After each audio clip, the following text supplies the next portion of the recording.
wa na'udzubillah. Hampir saja salah seorang pimpinan daerah ataupun tengku di Kabupaten Aceh Piria di Amuk Masa.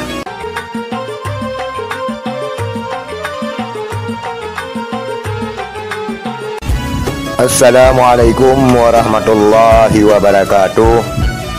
Astaghfirullah wa na'udzubillah. Hampir saja salah seorang pimpinan daerah ataupun tengku di Kabupaten Aceh Piria di Amuk Masa. Saudara sekalian, terkait dengan pemberitaan bahawa tengku tersebut mengatakan keluarga Nabi di dalam neraka, dan postingan ini telah viral di TikTok, saudara sekalian, 4 hari yang lalu, di mana di TikTok tersebut menyebutkan ada 2 macam pemberitaan. Yang pertama, tengku tersebut menyebutkan keluarga Nabi dalam neraka, dan pada satu postingan lagi menyebutkan keluarga Nabi Adam di dalam neraka. Saudara sekalian, tetapi admin TikTok tersebut tidak menyebutkan secara terperinci. Dan ketika netizen menanyakan secara detail, juga tidak ada jawaban terperinci.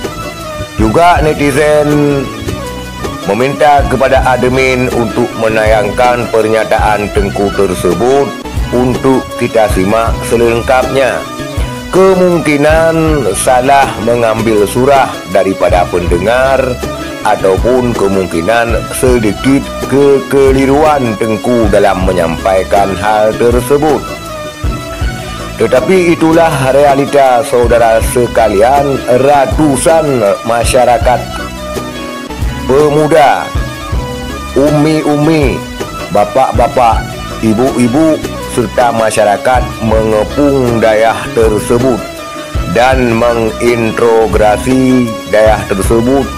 Juga pada tayangan kita lihat masyarakat menyeret-nyeret pimpinan daerah tersebut.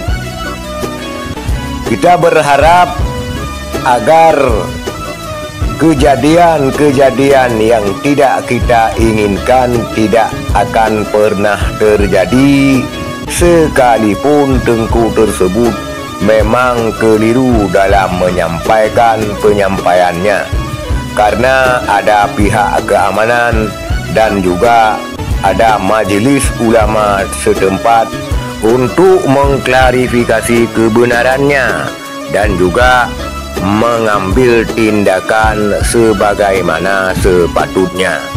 Kita berharap sekali lagi, semoga tidak ada kejadian-kejadian yang tidak kita inginkan. Juga kita himbau dan saran kepada pimpinan-pimpinan daerah serta tengku-tengku untuk berhati-hati menyampaikan kalimat-kalimat ataupun tausiah-tausiah yang mengandung kontroversi. Lebih-lebih ini masyarakat Aceh sangat-sangat sensitif terhadap agama Islam. Sedikit saja melenceng, sedikit saja mereka menganggap melecehkan Islam, maka masyarakat Aceh akan mengamuk